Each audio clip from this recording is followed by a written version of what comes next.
Well, good morning, everyone. Welcome to this meeting of Mid-Suffolk District Council Cabinet.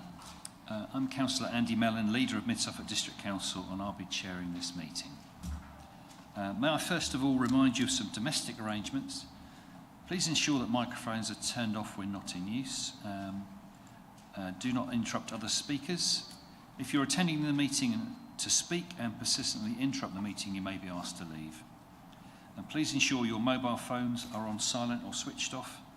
And additionally, we will be using e-voting for this meeting on the modern.gov app. So if Cabinet members could sign in, that would be great. Just like to remind everyone present that this meeting will be broadcast live to the internet and will be capable of repeated viewing. The whole of the meeting will be filmed, except where there are confidential or exempt items. If you make a representation to the meeting, you'll be deemed by the Council to have consented to being filmed. By entering this meeting as a speaker, you're also consenting to being recorded by the Council and to the possible use of those images and sound recordings for webcasting and or training purposes. Lastly, the Council, members of the public and the press may record, film, photograph or broadcast this meeting when the public and the press are not lawfully excluded. But if you're intending to do so, please could you inform the committee clerk. So we move to the agenda. Item 1 is apologies for absence. Thank you, Chair. We've received apologies from Councillor Davis, Councillor Weller and Councillor Pearson. Thank you. Item 2, to receive declarations of pecuniary, other registrable or non-registrable interests by members. Are there any to declare? No? Thank you. We move on. Item 3 is paper MCA/25/50. This is to confirm the minutes of the meeting held on the 10th of February 2026. Are there any points regarding the accuracy of the minutes? No? Could I have a proposer, please? Councillor Winch and a seconder. Councillor Penny. Thank you. The Governance Officer will now conduct the vote. Thank you, Chair. That vote is now in progress.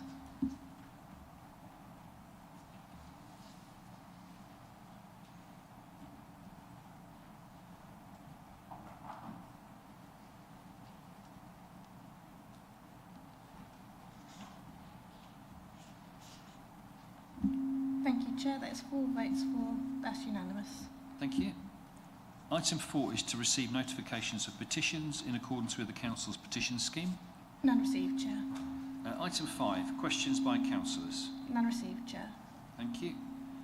Item 6, matters referred by the Overview and Scrutiny or Joint Audit and Standards Committees. There are no matters referred, Chair. Thank you. Item 7 is the forthcoming decisions list. Are there any comments or questions on the forthcoming decisions list? All happy? Okay. Thank you. We move on. Item 8 is paper MCA/25/51. This is the Neighbourhood Development Plan Support paper, and we've got officers to support this item. And I'll now invite the Cabinet Member for Heritage, Planning and Infrastructure to introduce the report. Councillor Stringer.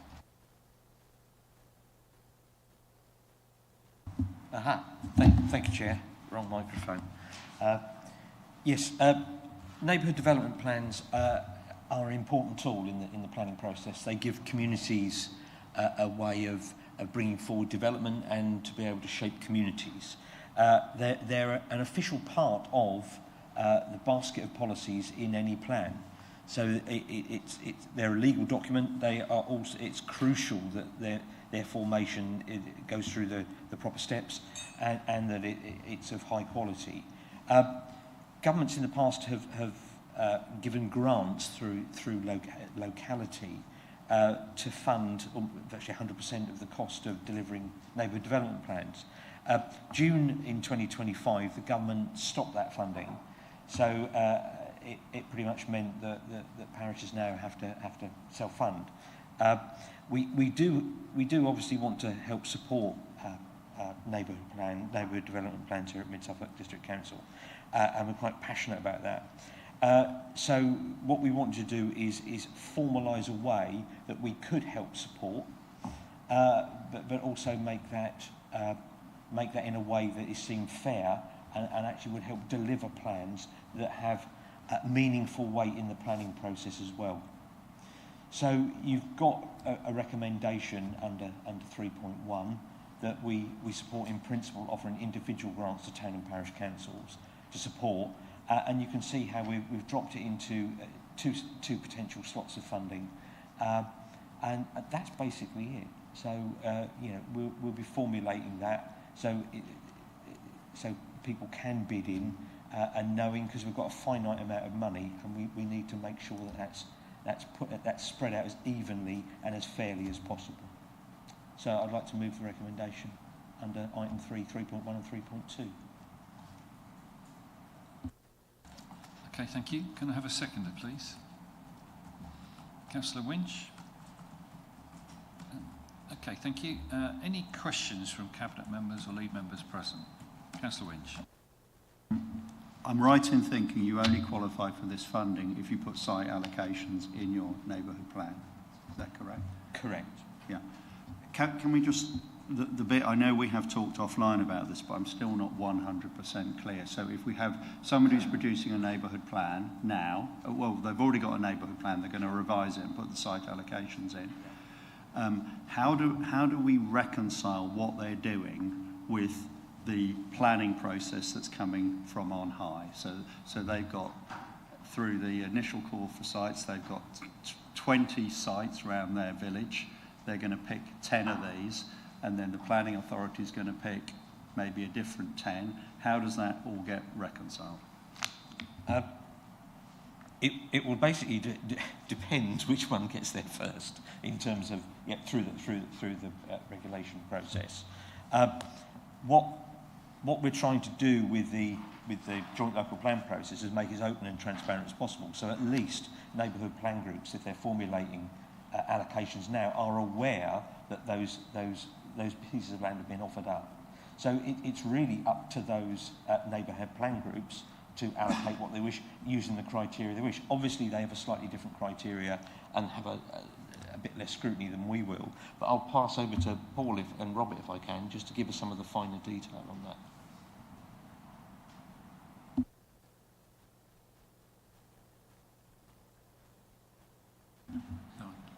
Thank you, Councillor Stringer. Effectively, through the plan-making process, through the local plan, firstly, all neighbour plans will be taken, we'll review all the neighbour plans in producing the plan, because they're part of the same development plan as the local plan is. And then we'll work closely with town and parish councils and neighbour plan groups as we produce the plan this year, particularly through the scoping consultation exercise, to make sure that we are having that open conversation about the expectations going forward. At the moment, for example, we have an indicative housing number that we published in March last year, but that was very much based on the standard method for calculating housing need, which is effectively the housing stock and the affordability ratio divided, so you took the district figure and divided it by parish based on housing stock. So what we'll do through the plan making process is develop a spatial strategy based, again, on settlement hierarchy, so taking into account the characteristics of different places, and then have that conversation about what's appropriate for a place, what sites have come through for the call for sites, for example, and then develop with towns and parishes a plan that, as Councillor Stringer says, is transparent, and we can make sure that the local plan and neighbour plans can exist together.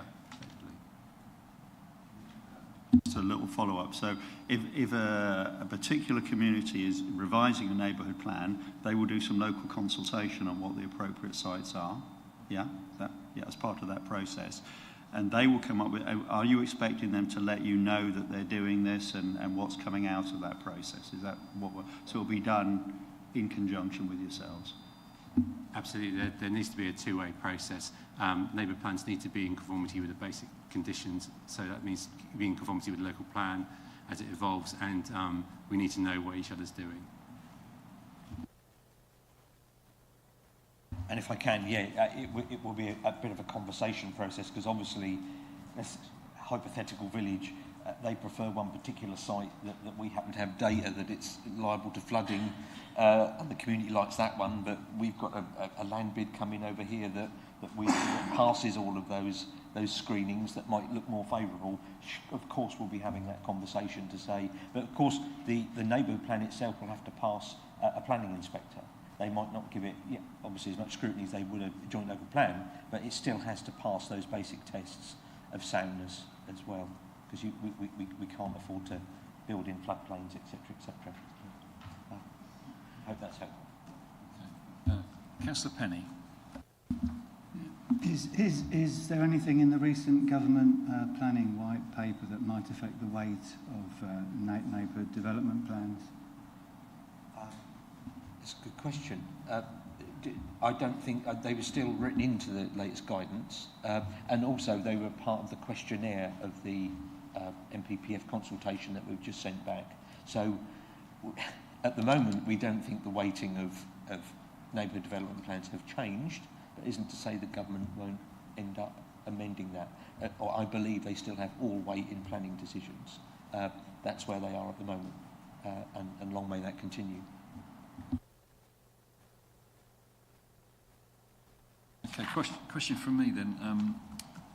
If a parish wants to try and access this funding that we're putting in place and start the process of a neighbourhood plan, how long will the process take? You know, do they have to go quite a long way down the road before they have certainty about the funding? I don't think so. I think the idea is that there'll be a simple form that will be filled in also to ask for support from the ward member. So immediately we're trying to set about that conversation and triangulate this so that it becomes everyone's involved. So if they're needing funding early on, they'll be making that request early on, so that reaching out to others will happen right at the start. And obviously some are partway through the process that may need to access this funding. Equally, they'll be filling in the form to access it. Okay. Another question. Obviously quite a few parishes are sitting on substantial amounts of neighbourhood SIL.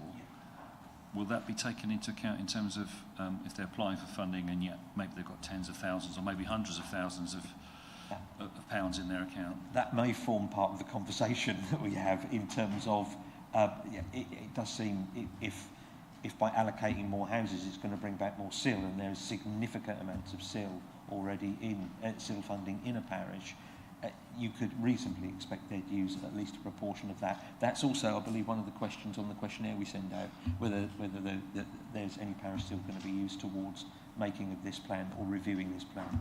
So that will, I think it'll be part of the conversation. And it certainly will mean that if a parish wants to pursue a neighbourhood development plan without allocating any development in it, I think the presumption will be they will be using their own funding to do that, because in terms of how it will help generally is probably somewhat diminished in terms of, because it won't be allocating sites. And it also will have less weight in the planning process because of that. Thank you. Councillor Warboys. Thank you, Chair. Just a question. We've got in here mentioned sort of existing neighbourhood plans underway, and neighbourhood plans under review. Should we be sort of differentiated between parishes that councils that are actually proposing new neighbourhood plans or starting from scratch? Should they require an extra kind of section of loan, because that's where the need is, actually, in my opinion, is where the neighbourhood plan is being started.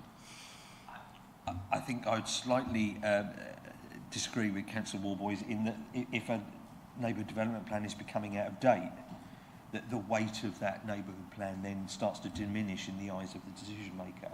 So even if you haven't got a neighbourhood plan, just because you have a plan doesn't mean it's completely up to date. So in reviewing them and keeping them up to date, we'll be expecting allocations to make sure that plan is as strong as it can be in the planning process. The funding is also split into two parts, and that could also be part of that conversation with parishes. If you've got a parish reviewing a neighbourhood plan, for instance, that doesn't have an allocations policy at the moment and now wants to go forward and review their plan and put an allocations policy in, they could access some of this funding, but they could equally part pay for it themselves because they've already had still coming through and they've already been through the process. The process probably won't be quite as long if you're amending a plan or starting from scratch. Having said that, depends how much you're putting in there. There are some neighbourhood plans that have been carried out with allocations policies in areas that have some big issues like flooding, and they haven't even got a policy on that in there. They might want to put some of those in those policies, which will create more work. So actually a review could be almost as much work as a new one, frankly. Just depends on what you want to put in that. Thank you. Thank you. Okay, any questions from other councillors here? No? Okay, so, sorry, Councillor Scarf. Yes, thank you, Chair. We've just heard various sort of questioning of the Cabinet member, and there does appear to be a nuance, perhaps, in terms of how we look at funding the neighbourhood plans, depending on what the neighbourhoods themselves are putting forward. Will 3.2, the recommendation, cover that kind of nuance? Because I think if it's possible, that neighbourhoods or parishes should actually cover some of the costs themselves. Do you think 3.2 will actually cover that ability when the policy actually gets developed? I think so. I'm pretty certain it will. There's enough people within that decision-making process that can shine light. If you've got, I think it's all going to be about fairness, knowing that we can't have it as a taxi rank and say, you're doing a neighbourhood plan, here's £20,000, here's 20,000. We'll run out of money very, very quickly, and the output, i.e. the amount of plans it will deliver that will have full weight in the planning process, might not be half as many as if we go through a bit of a triage. I'm not expecting it to be a huge deep dive and loads of trigger points and all that. I think we're looking for fairness in this. But equally, if anyone can approach officers and also approach the Cabinet member if they feel any community is being, undersold or oversold, and you're part of that negotiation, you'll be getting the form to fill in your thoughts about the bid for this as well. So it's almost like a locality budget application. So you'll have a chance as an elected member to make your voice heard as well.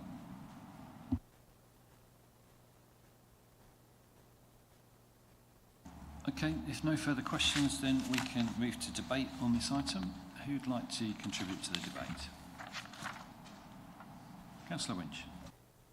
I'm not going to say very much. I think it's really desirable that we fund neighbourhood plans. I think it's a really important element of reassuring communities that they have a role and a say in the planning process.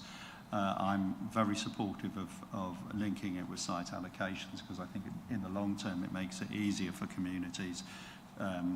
So I think it all holds together. I am a bit nervous about this tying anything to neighbourhood SIL, because often people have neighbourhood SIL because they've got large projects coming up. So we have to be a bit careful about any specific rules, which I notice aren't in the paper. But so I'm very supportive of this, and I'm glad we brought it forward. Thank you. Anyone else? Councillor Stringer?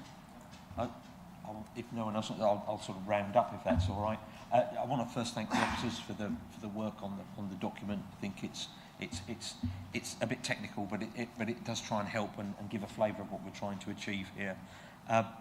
Also, I just want to point out, I thought it was a big mistake of the government to stop the funding for neighbourhood development plans. I think it sends out the wrong signals to communities. Because we really, really want to have a relationship with communities in shaping places, etc., etc. If you then stop the funding for the easiest route they can of expressing that is I think. But anyway, at least here we can give an element of support on that journey, so parishes and areas and communities can get the best outcome they possibly can in shaping their future. Thank you, Chair. Thank you. Anyone else? Okay, we'll just say a few words from the Chair then. So I think we do have a good number of neighbourhood plans in place already, but not all of our kind of key service centres have got them, and I think those are the really important ones that we need to get in place. There was a lot of interest sort of earlier or late last year in some smaller parishes sort of generating a neighbourhood development plan. I think about 3 in my ward were sort of looking at this quite seriously, but that was then totally undermined, as Councillor Stringer said, by the government withdrawing the funding. So I think it's really useful if we can put some funding in place to support the process for, it's obviously going to be a limited number of communities. But what we're doing today, essentially this is a new grant scheme, so it has to come through Cabinet. We're establishing the principle. The details can be worked out, I think, later on. So I'm very much in favour that we agree this morning. So I'll just read out the recommendations. 3.1. That option 1 is supported to agree the principle of offering individual grants to town and parish councils to support the preparation of neighbourhood development plans and reviews, which seek to allocate sites for housing development that make an agreed contribution to meeting the district-wide housing needs. 3.2, that Cabinet is also asked to delegate authority to the Director of Place in consultation with the Section 151 officer and the respective Cabinet member for Heritage, Planning and Infrastructure to agree the final procedures and processes and agree a limit of no more than £20,000 financial support per neighbourhood development plan. And I will now ask the Governance Officer to conduct the vote. Thank you, Chair. That vote is now in progress.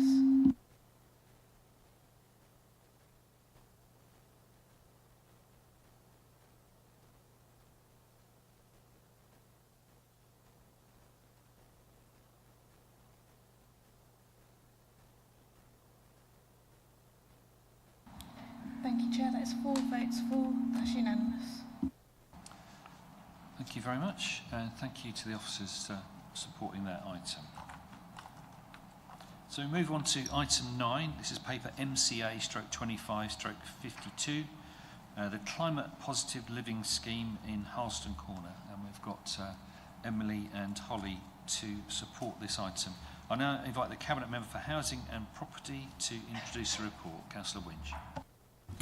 So Harleston Corner in the village of Harleston near Stowmarket comprises 6 post-war prefab temporary bungalows, and these all became vacant between 2018 and 2022. The properties are currently not in a habitable state and are not viable for retrofitting, largely due to the initial construction method. Some of the details of the condition of the properties are explained in more detail in the paper. Now, our initial aim was the delivery of affordable housing through the HRA, replacing the 6 existing dwellings. But discussion with the planning authority indicated that any increase in the density of the site would not be supported. And in the end, a conclusion was reached that the overall viability did not really stack up, and moreover, the location of the site without local amenities does not lend itself well for ongoing affordable use. So we then modified the project brief effectively to transfer the land to the General Fund and for Mid-Suffolk District Council to develop a scheme to provide market homes which would meet the Council's aspirations for low-carbon sustainable homes, with the view that this would create a legacy project to raise aspirations in the local area. Whilst we were very happy with the designs that were coming forward, there were concerns about the overall financial viability of the scheme, and we didn't feel it was appropriate to be taking financial risks on an exclusively market-led scheme. We therefore decided that we'd get planning permission for the proposed scheme for 5 houses and then sell the land on the open market. Now, external funding has been secured to obtain planning consent and undertake enabling works on the site, and this funding has been used to prepare a planning application, including necessary survey work. We believe that the site, with this planning permission, will be an attractive option for a potential developer. Once planning permission has been granted, we will demolish the existing bungalows and put the land on the market. The capital receipt will be used for other capital works in the HRA. Understandably, the local community has been getting anxious about the length of time the site has been left abandoned. And these plans and potential timescales have been discussed with the Harleston Parish meeting and have their broad support.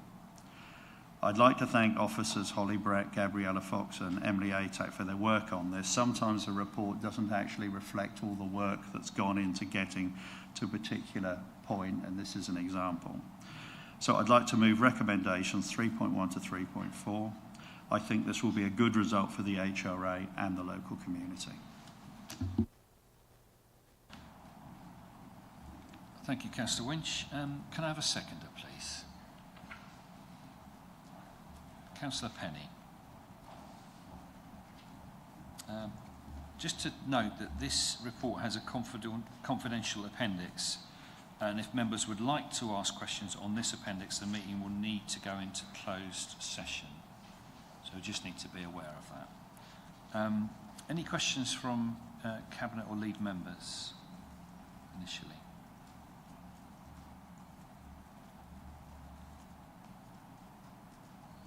If not, any questions from other councillors here? Councillor Scarf. Yeah, can I start by saying I really welcome the idea. I think it's a very good idea indeed. But what happens if we find no market for the site with the planning permission as we would like, as we would prefer? What happens then? Do we then revert to another idea? I think that scenario is quite unlikely. But we would obviously, if we really couldn't sell the land, we'd obviously have to regroup and work out another way forward. I don't know whether Holly or Emily want to comment on that. We think that scenario is quite unlikely. I think we believe this would be an attractive scheme in quite a good location.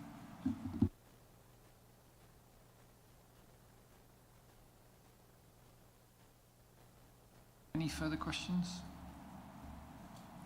Okay, so I think we can then open this item up for debate if that's required.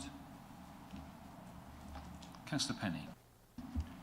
Well, this site has long been a cause for concern by residents in the neighbourhood who are concerned about its abandoned nature and the big steel fences all around it being an eyesore. And we really do have to do something about it, so I'm fully supportive of this. Yeah, thank you. Anyone else? Well, just to say then, we have kicked this one around a fair bit and done a fair bit of research. Councillor Winch, myself and the ward member did do a research trip down to Essex to meet a developer of a particular type of housing. Unfortunately, in the end, that didn't sort of add up in the way we would have liked. But I think we do need to resolve this for the sake of the community and because of the potential receipts to the HRA. So I'm very supportive of this step forward. Okay, so I will just read out the recommendations. 3.1, to proceed with option 3, market and dispose of the land on the open market with the benefit of planning consent for sustainable homes. 3.2, to undertake the demolition of the existing bungalows and prepare the site for development ahead of any sale. 3.3, to delegate the appointment of demolition contractors and any associated consultants to the Director for Property Development and Regeneration in consultation with the portfolio holder for property and housing. And 3.4, to delegate the negotiation and completion of the sale of the land to the Director of Property Development and Regeneration in consultation with the portfolio holder for property and housing. Those are the 4 recommendations. I'll now ask the Governance Officer to conduct the vote. Thank you, Chair. That vote is now in progress.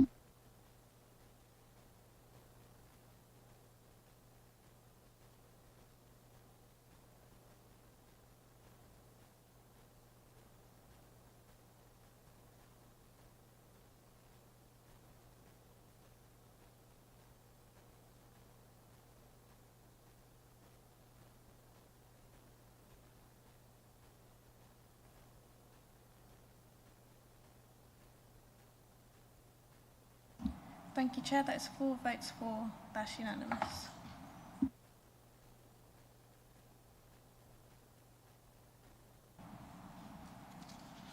Thank you very much. So we don't need to go into closed session. We can move on to item 10.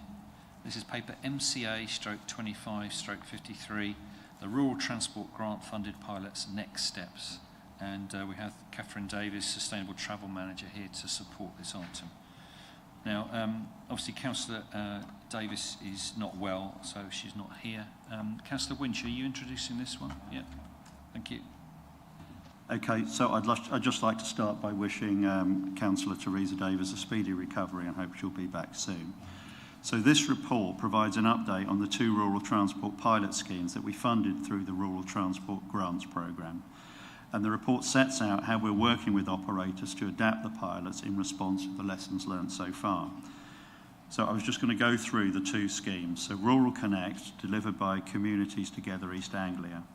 Rural Connect operates two 8-seater passenger fleet vehicles, including one that's fully electric, on a demand-responsive basis, i.e. passengers pre-book their door-to-door journeys. And there's a tiered pricing model based on the distance covered. The feedback from passengers is strongly positive. However, whilst we're seeing a growth in passenger numbers and experiencing repeat customers, especially on short journeys of under 4 miles, one of the key objectives of multiple occupancy remains a challenge, which obviously would significantly increase the viability. So an action plan has been agreed for Rural Connect, outlined in Appendix A. This covers 5 operational actions and 4 promotional actions. And if you look through those, I think there's some really sensible actions there and things that we think would help improve the pilot going forward that have been agreed jointly. The other scheme is the Mid-Suffolk taxi bus delivered by Swift Taxi Cabs. The Mid-Suffolk taxi bus operates 4 8-seater vehicles on a set timetabled routes. The original flat fare of £6 a journey was subsequently reduced to £4 to improve affordability and bring it in line with the lowest fare for the Rural Connect service. The Mid-Suffolk taxi bus initially launched 2 routes 3 times a week, each with a few variations to cater for different types of journeys at different types of day, and served circular routes between Stowmarket and Thurston and Stowmarket and Bacton. And the timetable for these routes operated from just before 7 in the morning until 6:35 in the evening. Passenger uptake on these routes has been lower than hoped, and as a result, the timetables were scaled back after 6 months of operation and may have been over-optimistic.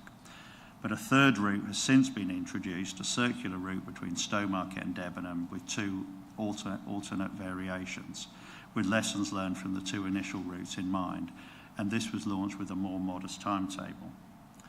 The wider utilisation of the taxi bus fleet, including school transport and other community and visitor economy benefit services, has demonstrated revenue opportunities that can improve the financial viability of the timetabled route. However, route coverage and regular passenger use remains a challenge. Similarly, for the Rural Connect service, there's an action plan agreed with the Mid-Suffolk taxi bus service outlined in Appendix B, and this covers 9 operational actions and 4 promotional actions. So looking through those, you can see the sorts of things that we're trying to do to develop the service. Overall, members will recall that we deliberately supported 2 different operating models so we could test different approaches to improving rural connectivity and learn what works best in Mid-Suffolk's rural context. The pilots were scheduled to run until August this year, and once they conclude, officers will take a thorough evaluation of both schemes. That evaluation will look at usage, financial performance, social value, environmental impacts, and the wider lessons learned from delivering these pilots in a rural district like ours. The report will also conclude a comparison against other similar pilots across the region and country. Following that work, and a further report will come back to Cabinet in the autumn, setting out the findings and any options for how the remaining funding currently ring-fenced for rural transport could best be invested in the future. For today, this report provides Cabinet with an operational update on progress so far and ensures members remain cited on how the pilots are evolving. I'd like to thank Catherine Davis and Jonathan Ward and Tom Barker, who I think were all involved in this, but particularly Catherine Davis. And I'd like Cabinet to note recommendations 2.1 and 2.3 and to support recommendation 2.2. Thank you. Thank you. Can I have a seconder, please? Councillor Penny. Thank you. Any questions from Cabinet or lead members on this paper?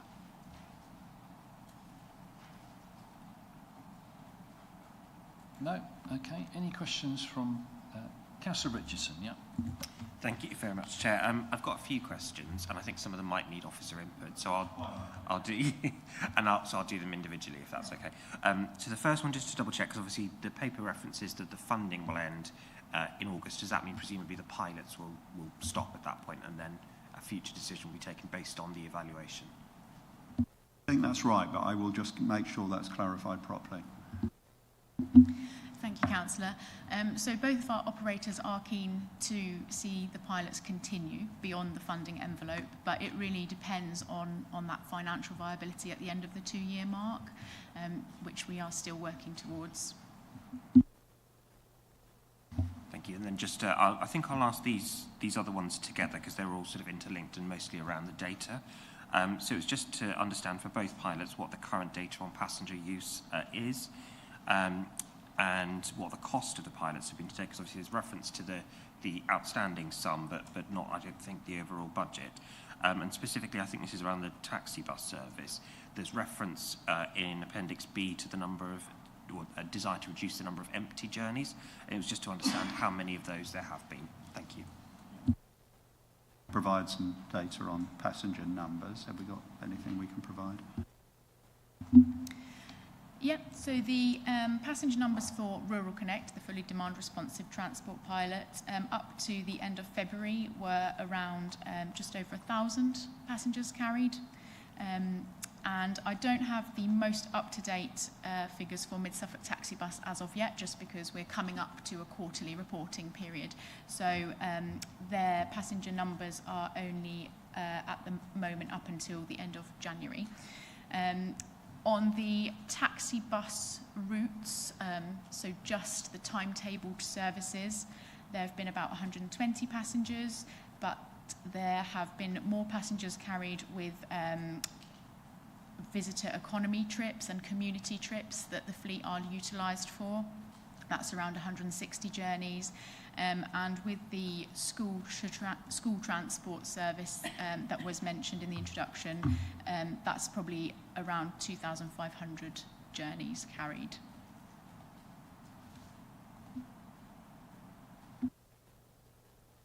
Chair, if I may, just a question clarification on that. Is that for the data? Is that for the entirety of the trial period? Yes, that's since the scheme's launched on the 4th of November, 2024. Thank you very much. And then just to double check on the other two questions about the fund, what the overall spend has been, and the number of empty journeys, please. Thank you. Yep. So overall spend for Rural Connect, they are still operating fully within their funding envelope, and I believe at the last quarterly reporting point they had spent around £228 of the £300,000 grant. For the Mid-Suffolk Taxi Bus, their financial reporting shows that they have spent all of their grant funding already and are now subsidising the scheme with the revenue generated from the activities undertaken by the taxi bus fleet, including the taxi bus passengers, but also the school transport. And just to answer your question on empty journeys, so we recorded not specifically every service run that was empty in the first couple of quarters, and that's something that we've picked up since. There were a number when we were operating the TB02 and TB03 routes that did run empty, and that's why we have made changes to those routes. So we've kind of condensed them into one more direct route to encourage better uptake of passengers.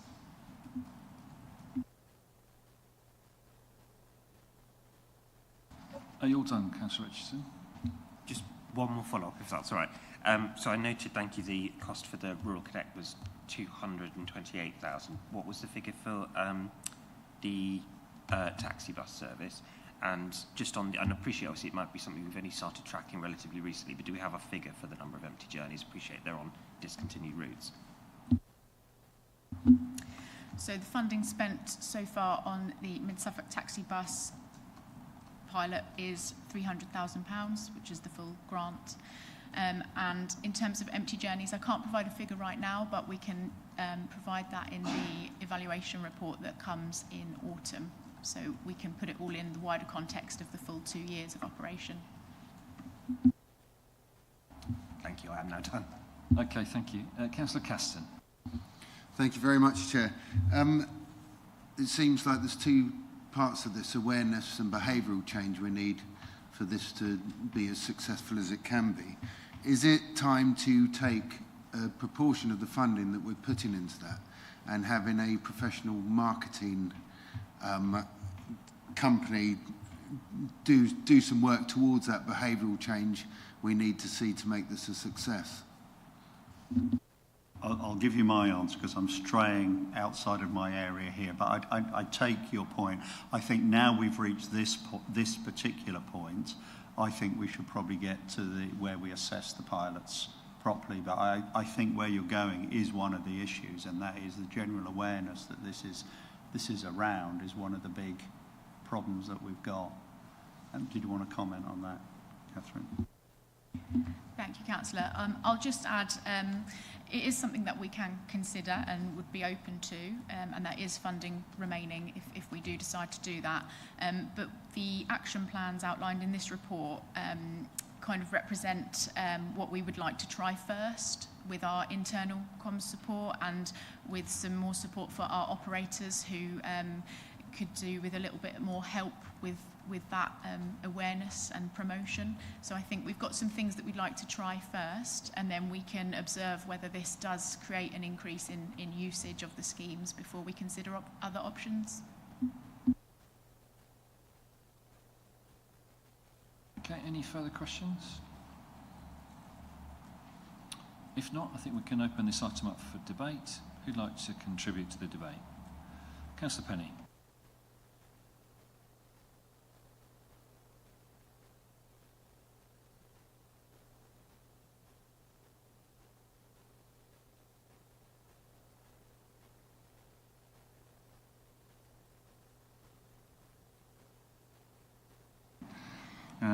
The reasons people were saying is because they wanted to get to the doctor's surgery or even go into to town for a night out.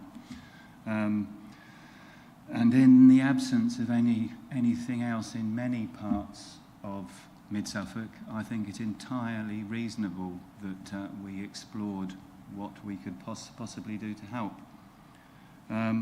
Accordingly, I think the recommendations seem very sensible, and I look forward to seeing this balanced evaluation between financial sustainability and social value, particularly considering things like behaviour change, which Councillor Caston has just mentioned.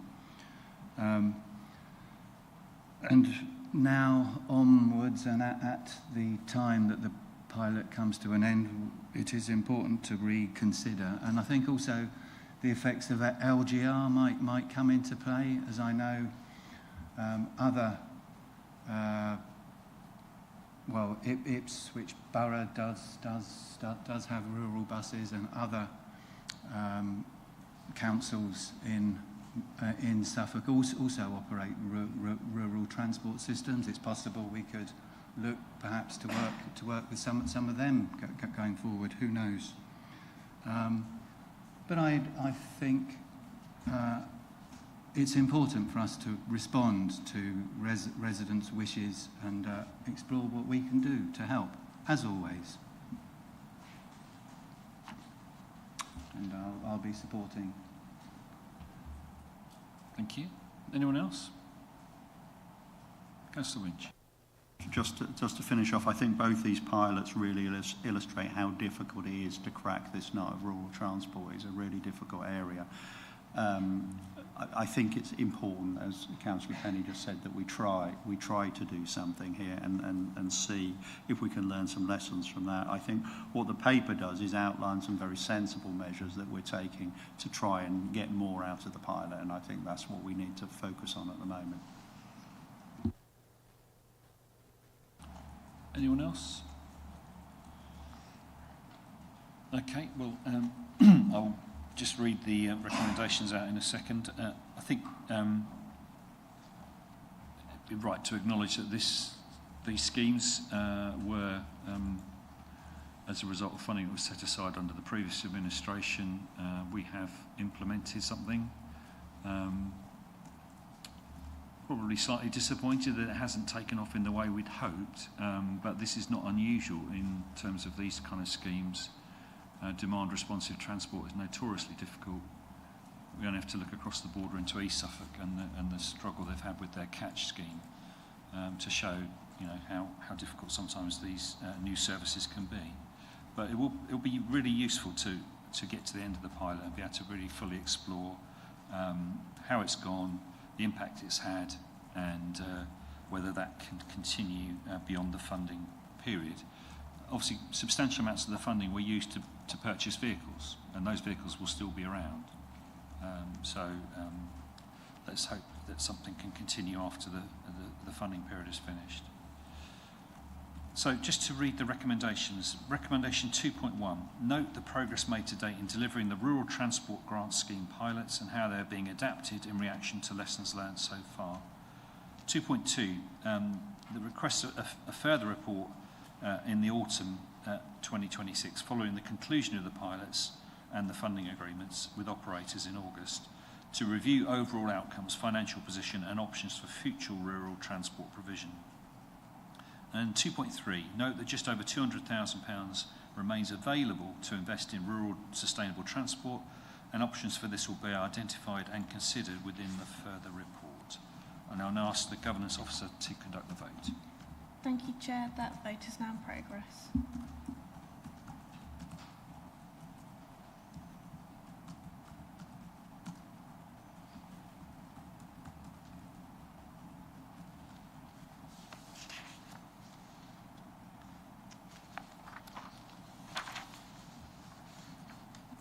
Thank you, Chair. That is 4 votes for. That's unanimous. Thank you very much. Okay, so we move on to item 11. Sorry, can I just thank Catherine for your work on that paper, that project, and Jonathan as well. Item 11, paper MCA/25/54, the Community Infrastructure Levy SIL Expenditure Programme for March 2026. And we have Joe Moy and Debbie Ozak to support this item. So I'll now invite the Cabinet Member for Heritage, Planning and Infrastructure to introduce the report. Councillor Stringer. Wrong mic again. Yeah, thank you, Chair. My pleasure to introduce this report on just to note the decisions have been taken, basically. Community Infrastructure Levy now is really, I think, really hitting a stride now. We do this on a monthly basis. I think the original 6-monthly window was fine, but it did create an awful lot of work leading up to these pressure points. And then, of course, some communities are frustrated. They've got to wait half a year, and then often quotes for work would then be out of date, etc., etc. If you can get a quote that will last you a month these days, that's good. But if you to get one that lasts you 6 months, it would be a complete challenge. So I think it's brilliant that we've now brought this new way of doing this in, and you can see that the really valuable work that we're now funding. You've got a play area project in Old Newton, you've got another play area project in Weatherden, and you've got money towards the Scout Hut project at Needham Market. All those really, really good community-based projects that exactly what SIL was designed for. So yes, I've got no hesitation. I mean, I think most of this money, I believe, has already been paid, isn't it? And I think most of the work has commenced, which is really, really good. So yeah, happy to move the recommendation under 3.1 and 3.2. Thank you. I'm happy to second those from the Chair. Any questions from Cabinet or lead members on this SIL paper? No, all happy. Any questions from other members present? Okay, thank you. So I can now open up the item for debate if required. No need to do so? Okay, so I'll just read the recommendations and we'll move to the vote. So 3.1, that the SIL expenditure programme for March 2026 and accompanying technical assessments of the following 3 SIL bids approved under delegated powers forming appendices A and B for Cabinet to note as follows. The delegated decisions for Cabinet to note, ring-fenced infrastructure funds. The recommendation to Cabinet to note the delegated decision for approved SIL bid M2517 for £29,999.99 from the ring-fenced infrastructure fund for Old Newton. Recommendation to Cabinet to note the delegated decision for approved SIL bid M2516 for £5,691.98 from the ring-fenced infrastructure fund for Needham Market. And delegated decision for Cabinet to note local infrastructure funds. The recommendation to Cabinet to note the delegated decision for approved SIL bid M2501 for £20,462.42 from the local infrastructure fund. Cabinet is also asked to note and endorse this SIL expenditure programme, which includes details of emerging infrastructure and SIL bids in Appendix A, Section C. And I will now ask the Governance Officer to conduct the vote. Thank you, Chair. That vote is now in progress.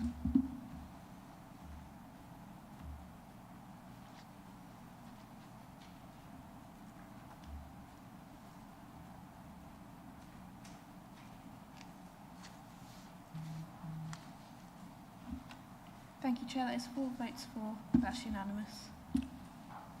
Thank you, and thank you to the officers for preparing that item. So we move on to item 12, which is paper MCA/25/55, the General Fund Financial Monitoring 2025-26 Quarter 3 outturn. And I see that we have Melissa and David here to support this item. So I'll now ask, in the absence of the Cabinet Member for Finance and Resources, who can't be here today, I'll ask Councillor Winch to introduce this item. So I'm going to be quite brief on this because we've been through our numbers quite a few times recently. But the Quarter 3 forecast for 25-26 shows a surplus of 5.426 million, and that's against a budget surplus of 2.4 million. And our actual year-to-date surplus is 4.7 million. So I think the obvious question, if you look at the numbers, is why is our surplus significantly above budget? And there's 2 main reasons for this.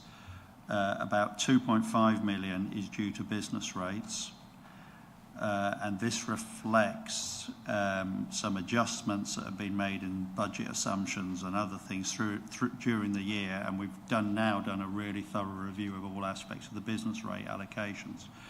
But 2.5 million of that favourable variance is business rates. 780,000 is due to savings in the Police Directorate, which is a combination of salary underspends, additional income, and no spend on appeals, or low spend on appeals. So that is the main reason, and countering that, there's about 270k of additional costs spread across the board, and that gets you the reason why we're about 3 million above budget in terms of our revenue account. The capital programme is forecast at 27 million versus a revised budget of 35.7 million. So that's an underspend of 8.7 million. And there's a huge amount of capital work going on in the last quarter around things like better recycling, Stowmarket Innovation Gateway, etc. So a very brief summary, a very strong financial scenario above expectation.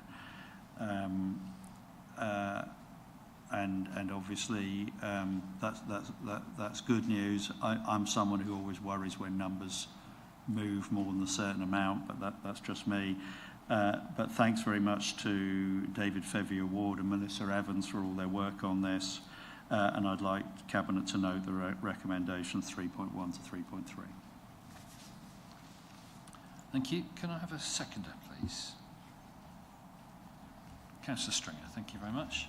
Any questions from Cabinet members or lead members on this item?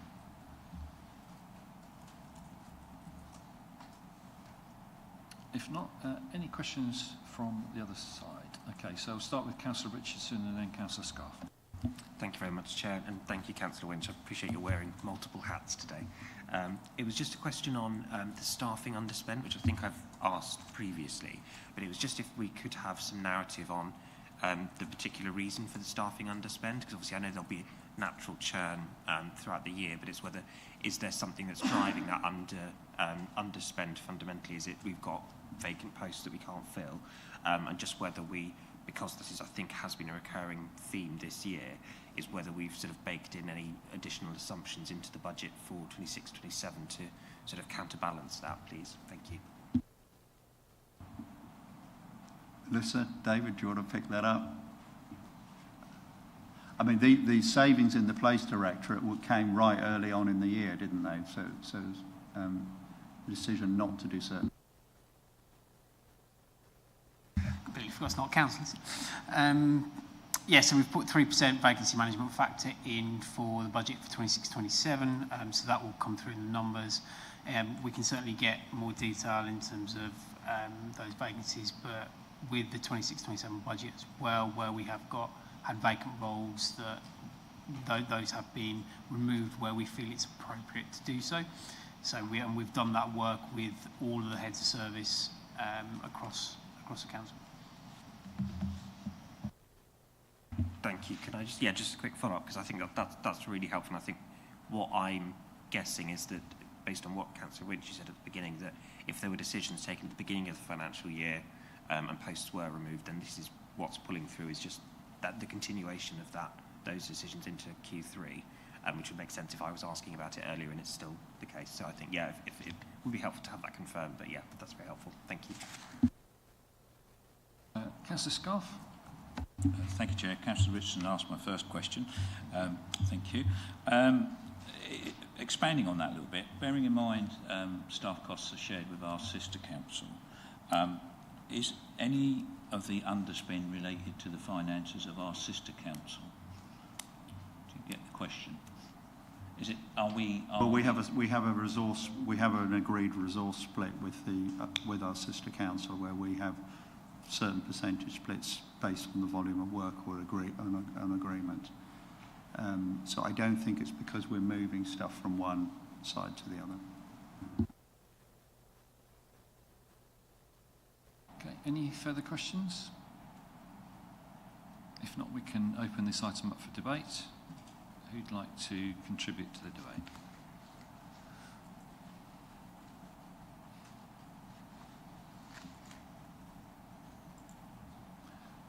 Okay. If not, then I will just read out the recommendations. 3.1. To note the General Fund 25-26 Q3 revenue actuals of 4.772 million. 3.2. To note the General Fund 25-26 forecast surplus of 5.426 million against a budget surplus of 2.383 million. And 3.3, to note the capital programme and capital financing spend to date of 13.173 million and forecast 27.006 million for the financial year. And I will now ask the Governance Officer to conduct the vote. Thank you, Chair. That vote is now in progress.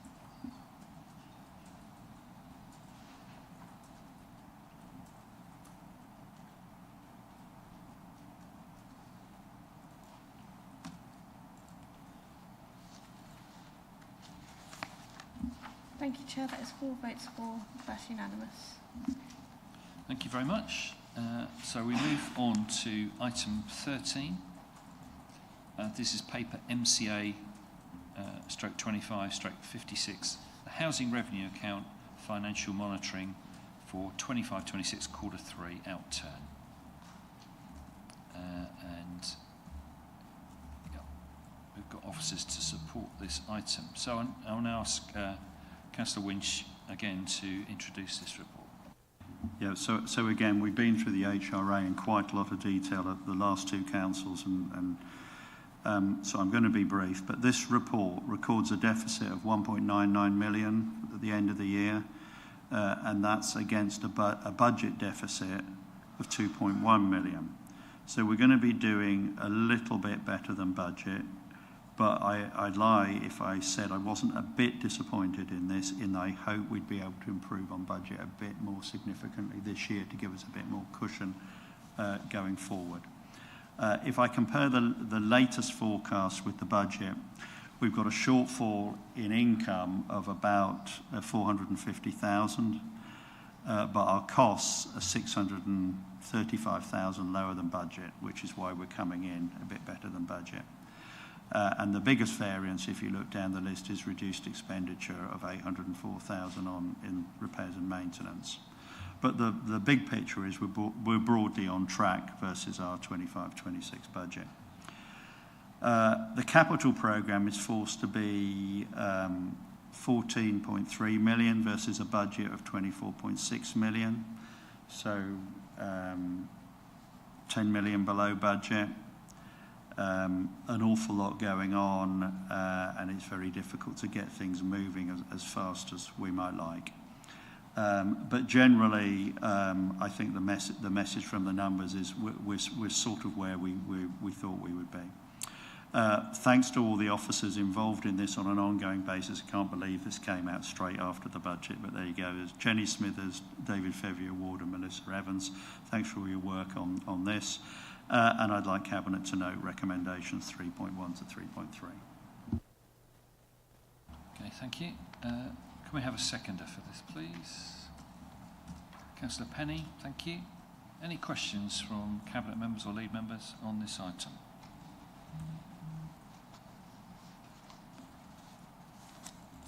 If not, any questions from other members here?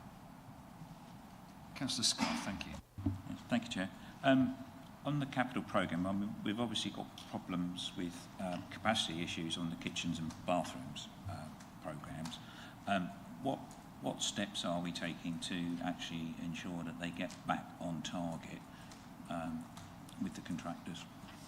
Yeah, I think the answer to this is some of the delay is due to issues with contractors, and we have been working really hard to get that on track, and I think we're confident that is happening.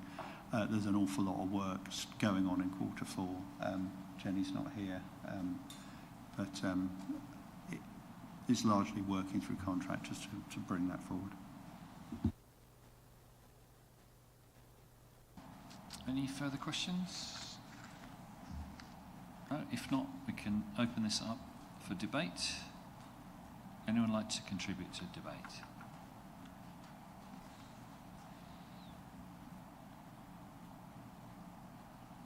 Okay, so we'll move to the recommendations, which are 3.1, to note the HRA quarter 3 actuals of a deficit of 697k.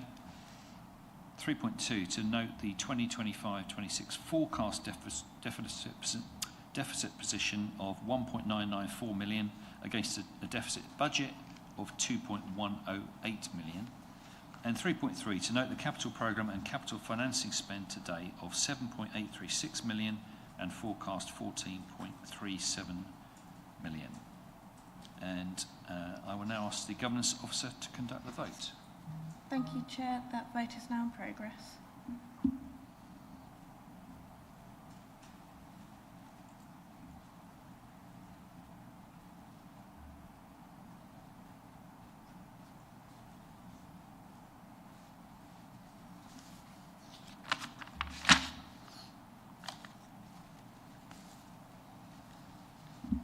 Thank you, Chair. That is 4 votes for. That's unanimous. Thank you. And thank you to the officers who supported that item. So we move on to item 14. This is paper MCA/25/57, the quarter 3 for 25-26 Mid-Suffolk performance report. And we have officers Sarah Wilcott, Director of Corporate Services, Joe Hobbs, Head of Strategic Policy, and Claire Reid from the Performance and Improvement Strategic Lead to support me with introducing this item. So I will now introduce this item as the Cabinet Member for Performance and Resilience. So the performance report goes alongside the 2 financial reports that we've just received, so that we have a comprehensive set of data for the quarter.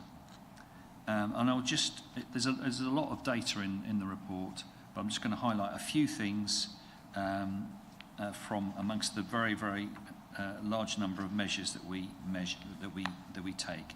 So in terms of customer service, the call waiting times and call abandonment rates have improved since the last quarter, but are still not quite where we'd like them to be.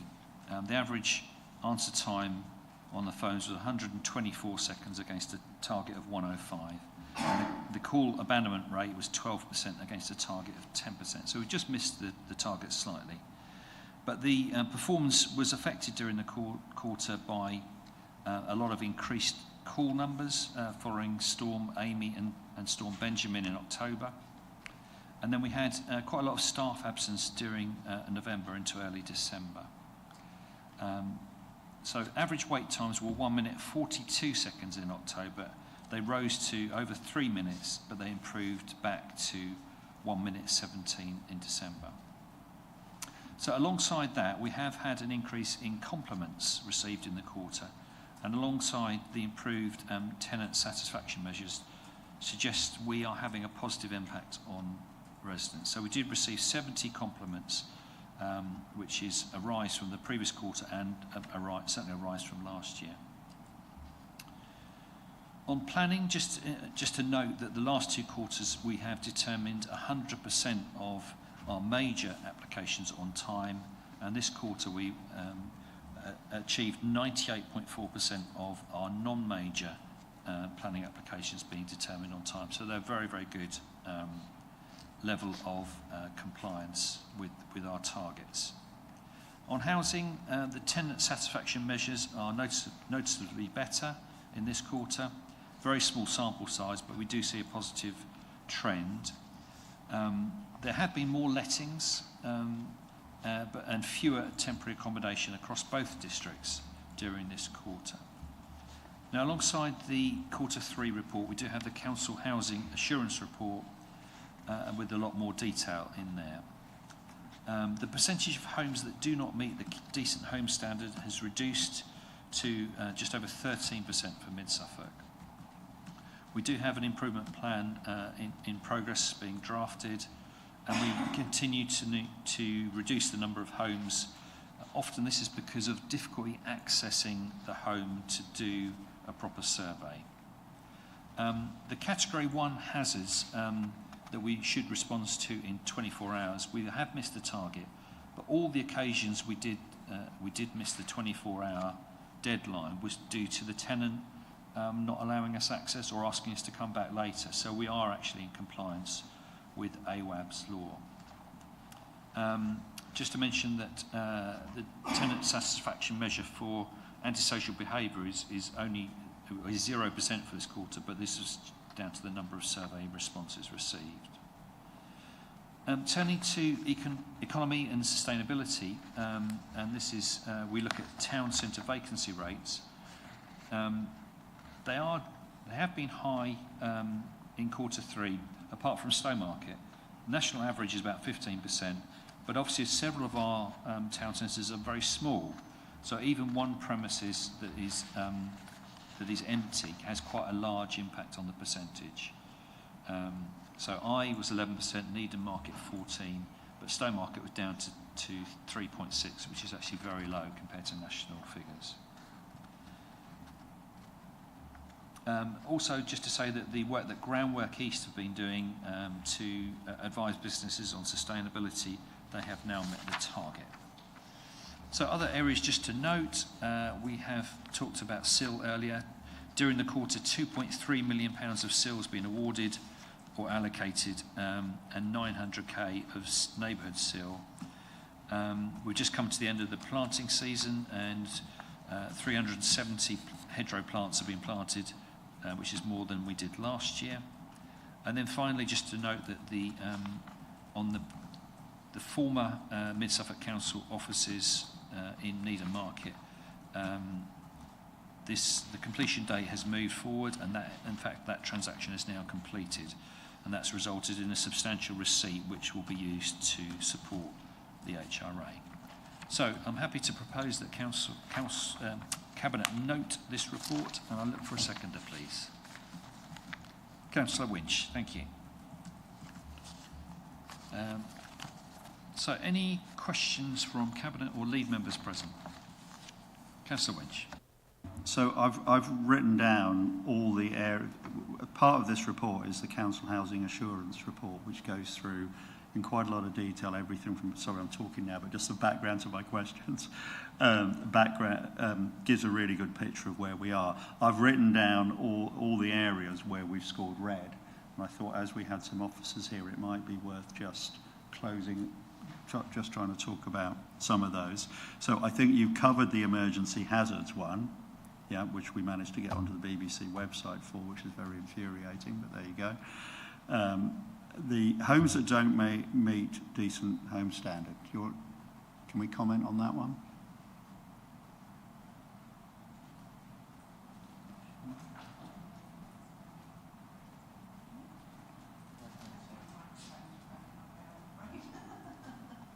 Okay. We've got a problem with the microphones working up there. Yeah, you just have to... So, I think you'll see in the commentary a little bit more of a breakdown. Tom? Mandeep, if I could just ask you to relocate yourself one row forwards where you can see the red microphone, because councillors in the room will be able to hear you, but for anyone watching online without your mic on, then the recording won't pick it up. Testing.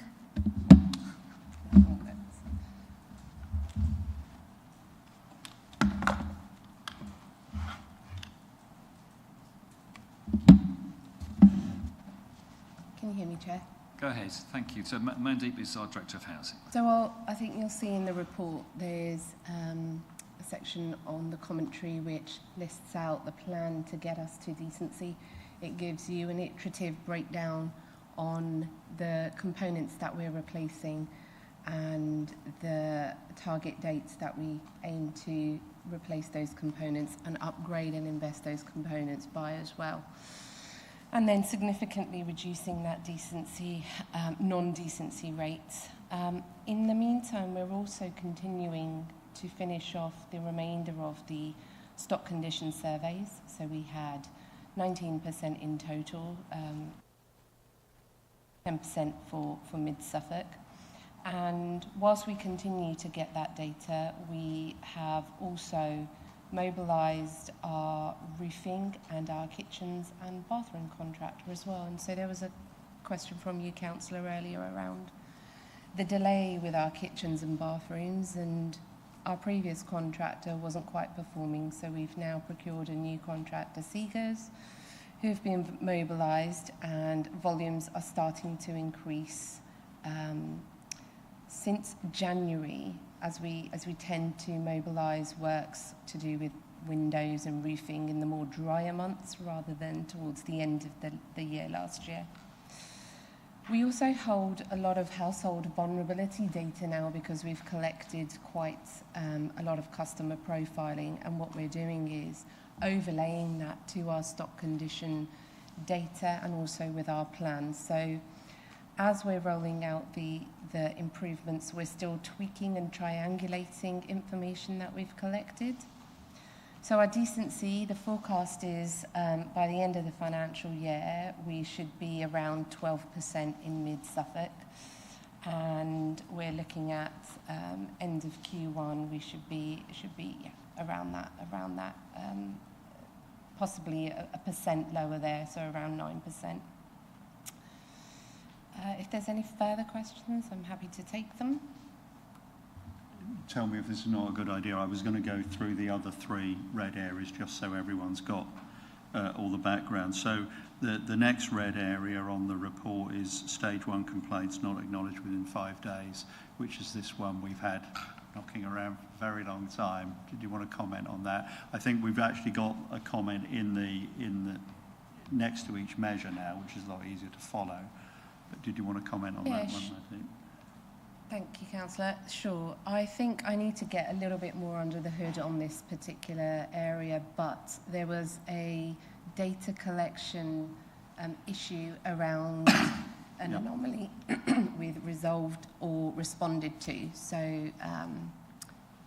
I think I just need to get a little bit more understanding around the categories and what expectations are when it comes to resolving a complaint or responding to a complaint within those 5 days. Yeah. But training has been delivered to our colleagues, and I think we just watch this space as we continue to hold some exposure around it. And the next one was general satisfaction with tenants moving into properties that have been void. Thank you, Councillor. I think I've been quite awake to the fact that a lot of work has been done in our repairs and maintenance department or part of the directorate. And one of the salient points that the head of service, Jane Branch, shares with me is the lack of investment that we ring-fenced into our properties, and therefore often we only get properties back when a tenant sadly passes away, and generally we don't know what the condition has been, because the stock condition reports have been commissioned this year.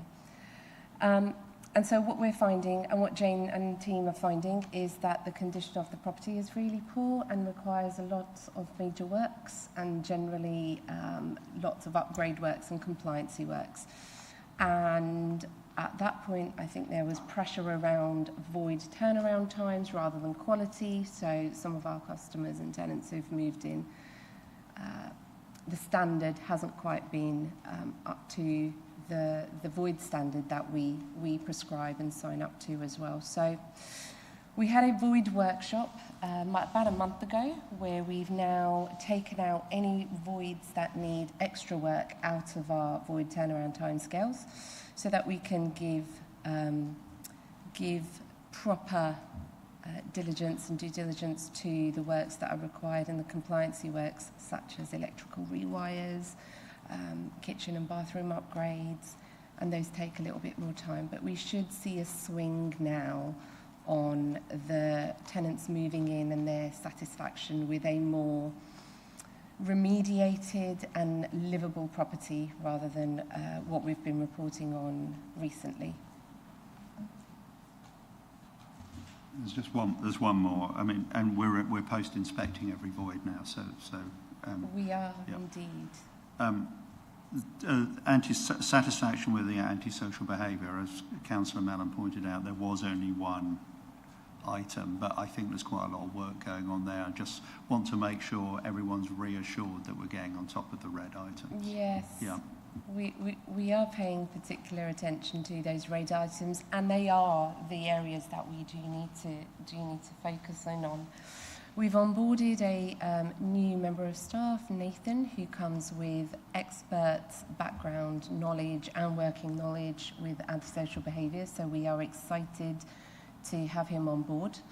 There's some work going on around performance and how we capture ASB, because at the moment our categories seem a little bit, or there feels like there's just not enough organisation for us then to use and make data-driven decisions. We're upskilling our frontline colleagues with specific antisocial behaviour training.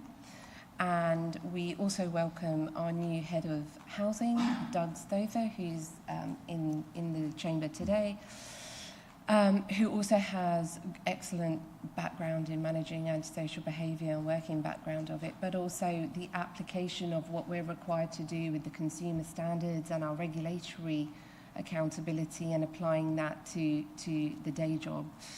We are wanting to get closer to our tenants who are reporting antisocial behaviour as well, and understand a little bit more around the management of the case, because essentially antisocial behaviour cases is the satisfaction is really around perception of the outcome, and if you're unable to either move a perpetrator or potentially move a victim, satisfaction rates around handling of that case can often appear low. So we are looking to reclassify the satisfaction measure around communication, professionalism, technical knowledge, and handling of the complaint. So yes, lots of work going on in the background with those red items and with ASB. Okay, thank you very much. Any further questions from Cabinet or lead members? If not, any questions from other members here? Councillor Richardson. Thank you very much, Chair. I've got 3 questions, but they're all on entirely different areas, so I think I'll do them individually if that's more helpful. The first is just on litter picking along the A14, because I understand that the current situation is that a specialist contractor is being appointed, so I just wanted to ask for an update on that. And secondly, it was brought to my attention, well, allegedly that Ipswich Borough Council has subcontracted their maintenance of their bits of the A14 to us, and have done since 2008. I just wanted to double check if that was correct, because that was news to me if so. I appreciate that's slightly unfair of me to ask that question, because neither Councillor Weller or I don't think relevant officers are here, but I'll ask it anyway, just in case someone knows the answer. Thank you. In the absence of...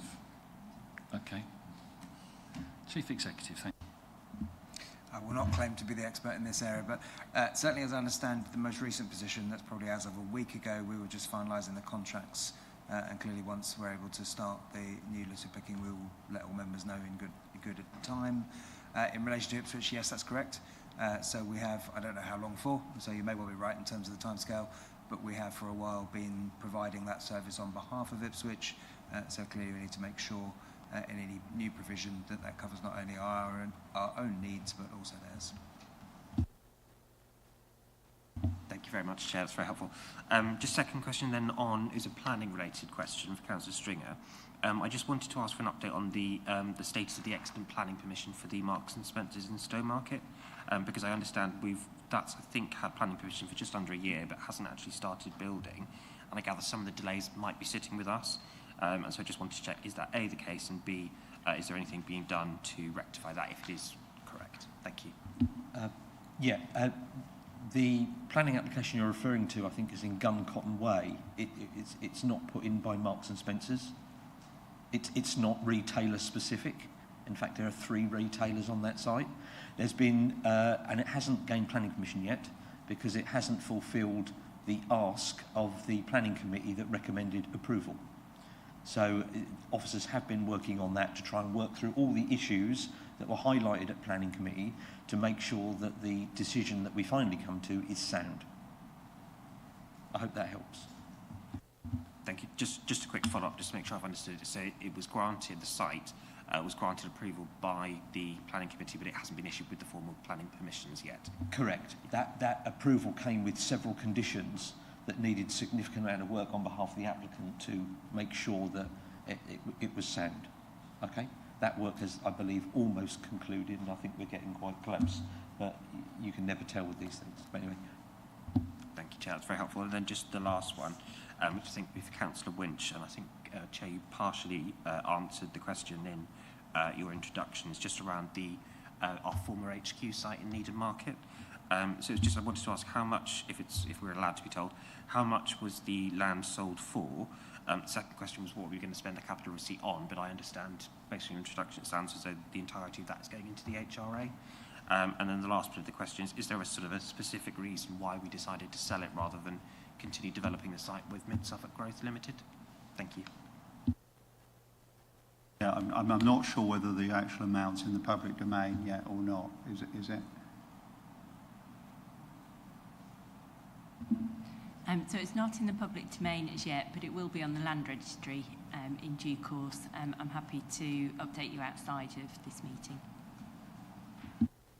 But there was a general question about why we basically decided not to proceed because of the financial viability of the council building it out, and it was the remaining part was just a market-led scheme. So we. Yeah. Yes, and the main reason was because our development partner, Norse, withdrew their funding for the scheme. So the council or the cabinet made a decision 12 months ago not to progress the scheme without their funding partner. Just to follow up, just for clarity then. So effectively just by selling the land, we've passed on the risk of the development to the developer rather than containing that within the council and its subsidiaries. Lovely. Thank you. Any further questions? If not, we can move to debate on the Q3 performance report. Anyone want to debate this? That we've had kicked it around a fair bit. Councillor Winch. Yeah, so I think, I've said this many times before, but I think this is now becoming a really useful report. You always scan down and see things you think, oh, I didn't know that, or I'm not sure about that. Specifically on the housing bit, I just want to put it into context because a lot of our numbers are an awful lot better than they were before. So the compliance data is really, really very good, and we just had external people telling us that. Our repairs and maintenance numbers are really looking quite good.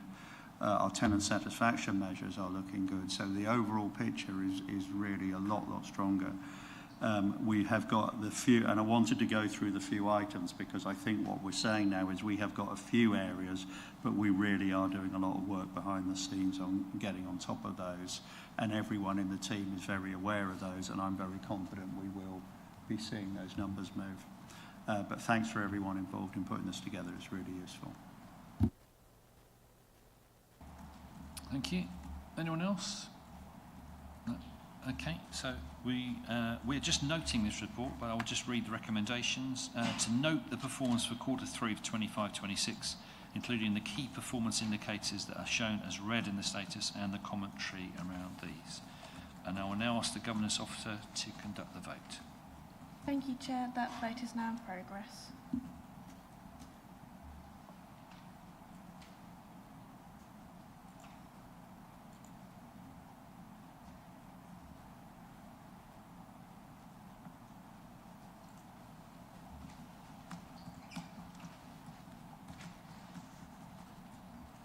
Thank you, Chair. That is 4 votes for. That's unanimous.